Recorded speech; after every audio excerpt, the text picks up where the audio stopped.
Қадірлі ханымдар мен мырзалар, Қазақстан Республикасының президенті ретінде тұңғыш рет Біріккен Ұлттар Ұйымының бас ассамблеясының биік мінберінен үндеу жолдау мен үшін зор мәртебе. С моей точки зрения, на тревожную новую глобальную реальность влияют следующие масштабные тенденции. Во-первых, все большее число из неразрешенных конфликтов и напряженности в различных частях мира возродили старые линии раскола и создали новые, в результате чего мировые державы стоят на грани полномасштабных военных противостояний. Во-вторых, мы все страдаем от дефицита доверия между глобальными и региональными действующими лицами. Это приводит к эрозии существующей архитектуры безопасности и контроля над вооружениями, что приводит к возобновлению гонки вооружений. Эти вызовы усугубляются ограничительными санкциями, торговыми войнами, интенсивным соперничеством в космосе, кибертехнологиями и искусственным интеллектом. Все вышеперечисленное представляет тревожные грани усугубляющегося фундаментального кризиса. В-третьих, растущее социальное, экономическое и технологическое неравенство, растущее неравенство между севером и югом вместе с глобальным долговым кризисом искажает существующий мировой экономический ландшафт. Мы видим, как растет протекционизм и националистической политики, что подрывает международное партнерство и сотрудничество. В-четвертых, ухудшение состояния окружающей среды стало одним из самых дестабилизирующих факторов в мире. Воздействие изменения климата в Центральной Азии, в частности, приведет к драматическим экзистенциальным проблемам, таким как опустынивание, таяние ледников и последующее истощение питьевой и ирригационной воды. В этой сложной обстановке Казахстан твердо проводит политику всеохватывающего и устойчивого развития, всестороннего диалога и мирных усилий. Господин председатель, достижение мира, свободного от ядерного оружия, остается главным приоритетом для моей страны. Это стремление стало неотъемлемой частью общенациональной идентичности казахского народа, дав нам моральное право быть в авангарде глобального движения за ликвидацию ядерного оружия. Мы исходим из твердой убежденности в том, что ядерное оружие больше не является активом, а представляет угрозу глобальному миру и стабильности.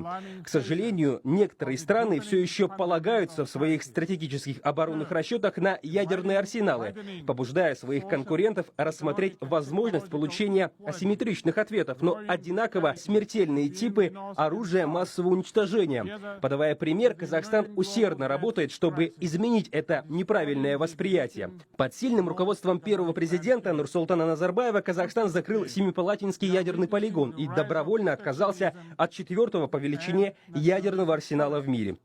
Эти решения были первым шагом в нашем долгом и успешном пути в направлении глобального первенства в области ядерного разоружения и нераспространения.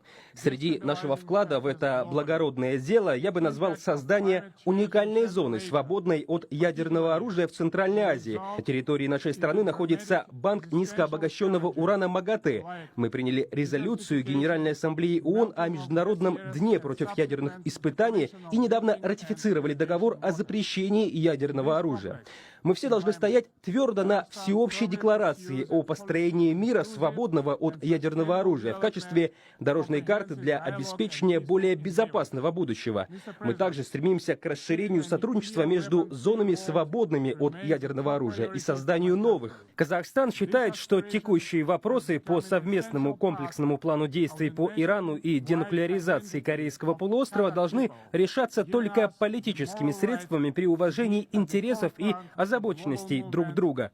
Уважаемые делегаты, наша страна всегда была решительным сторонником превентивной дипломатии и посредничества на мировой арене. Еще в 1992 году первый президент Казахстана с этой трибуны предложил созвать совещание по взаимодействию и мерам доверия в Азии в качестве платформы для коллективных подходов к решению проблем безопасности.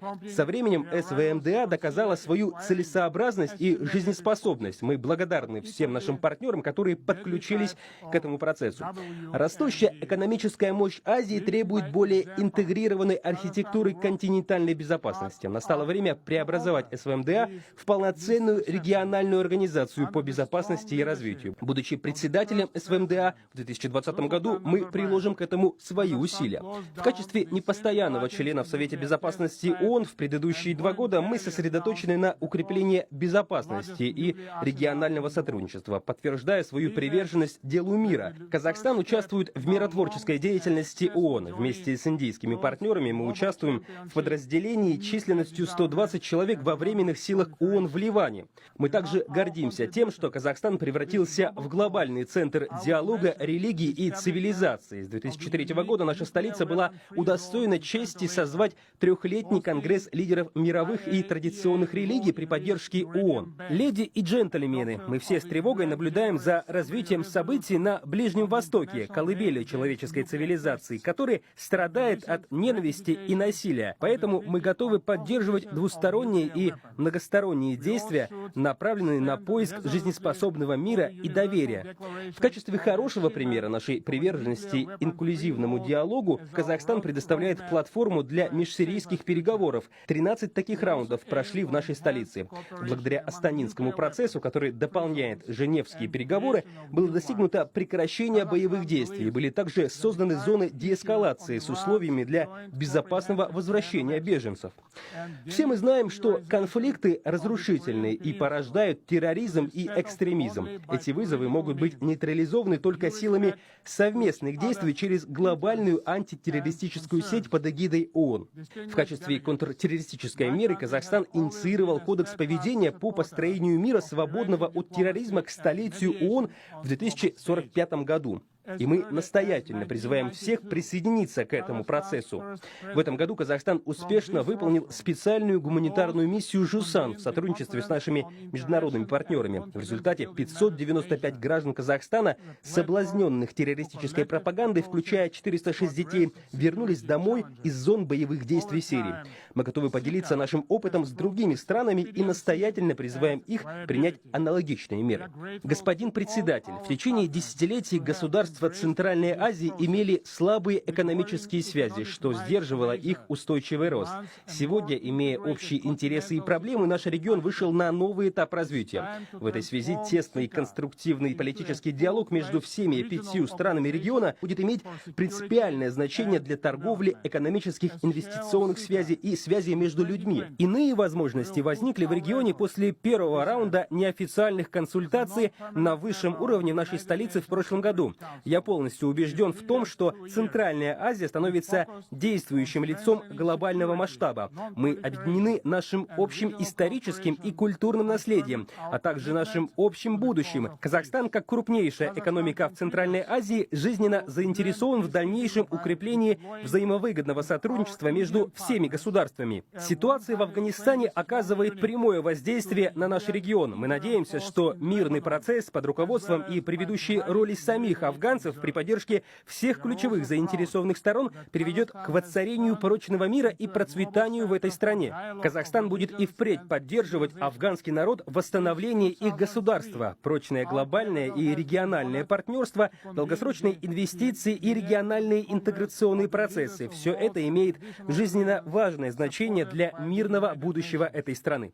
Уважаемые делегаты, способность ООН выполнять свою главную задачу проходит серьезные испытания. Поэтому смелое и четкое видение реформы ООН, которую изложил генеральный секретарь, заслуживает широкой поддержки всех государств-членов. Уделяем особое внимание полномасштабному осуществлению повестки дня до 2030 года. Мы пытаемся не оказаться в злочастной ловушке стран со средними доходами. В задачи в рамках ЦУР интегрировано 80% наших стратегических правительственных программ. В этом мае я открыл новое здание международной организации в Казахстане. В этом здании находятся 16 учреждений ООН. В качестве следующего шага мы предлагаем в этих же помещениях разместить центр ЦУР ООН с мандатом оказывать содействие Центральной Азии и Афганистану. Будучи одной из крупнейших территорий транспорта и транзита в Евразии, Казахстан призван сыграть ключевую роль в повышении трансконтинентальной торговли в качестве члена ЕАЭС и надежного партнера в рамках проекта ОПОП. Дамы и господа, в это трудное время мы должны продолжать идти по пути всеобъемлющего преобразования нашего общества под лозунгом «Преемственность, справедливость, прогресс». Моя формула политической системы Казахстана заключается в следующем. Сильный стратегически мыслящий президент, влиятельный парламент и подотчетное правительство. Я твердо убежден в том, что эта концепция соответствует основным потребностям нашей страны и обеспечит ее мирное и устойчивое будущее. В качестве нового президента, прежде всего, всего я привержен построению современного социального государства. Моя конечная цель заключается в том, чтобы миллионы моих соотечественников воспользовались благами масштабных реформ и жили в свободном от остальных барьеров общества, сильной экономикой, высококачественным образованием и современной медициной. Казахстан не сможет стать примером успешного социально-экономического развития, если не произойдут глубинные политические преобразования. В то же время необходимо учитывать, что демократия в Казахстане — это работа, которая еще продолжается, и здесь необходим регулярный анализ. Мы постоянно пытаемся усовершенствовать ее, пытаемся развивать позитивные аспекты и извлекать уроки из негативного опыта. В рамках своей программы я учредил Национальный совет общественного доверия для того, чтобы способствовать осмысленному диалогу между государством и обществом. Мое видение опирается на концепцию «разные мнения, но единая нация». За счет обмена мнениями и диалога мы должны продвигаться вперед. Крупные преобразования затронут все правоохранительные органы и суды с тем, чтобы поддерживать верховенство права во всех областях и повседневной жизни наших граждан. Популизм — это политика посредственностей. Я не раздаю пустых обещаний. Я человек конкретных дел. Я буду твердо проводить в жизнь свою программу реформ. Дамы и господа, в следующем году семья ООН будет праздновать важную веху в своей истории. Этот повод должен придать новый импульс нашим совместным усилиям по поощрению всеобъемлющего международного сотрудничества с тем, чтобы положить конец вражде, недоверию и воинственности. Я призываю международное сообщество и всех наших партнеров объединить усилия для того, чтобы мир встал на путь безопасности, сотрудничества и взаимного доверия. Мы все должны заботиться о грядущих поколениях и необходимо обеспечить их справедливое, осмысленное участие в создании новой экономики и технологий. Мы все должны заботиться об окружающей среде, поощрять научно-технический прогресс и обеспечивать здравоохранение и образование для всех. Судьба грядущих поколений должна быть намного лучше, чем то, что мы имеем сейчас в этом нестабильном мире. В качестве ответственного члена международного сообщества Казахстан будет непрестанно участвовать в коллективных действиях, направленных на становление мира и продвижение прав человека, достоинства и процветания. Благодарю за внимание.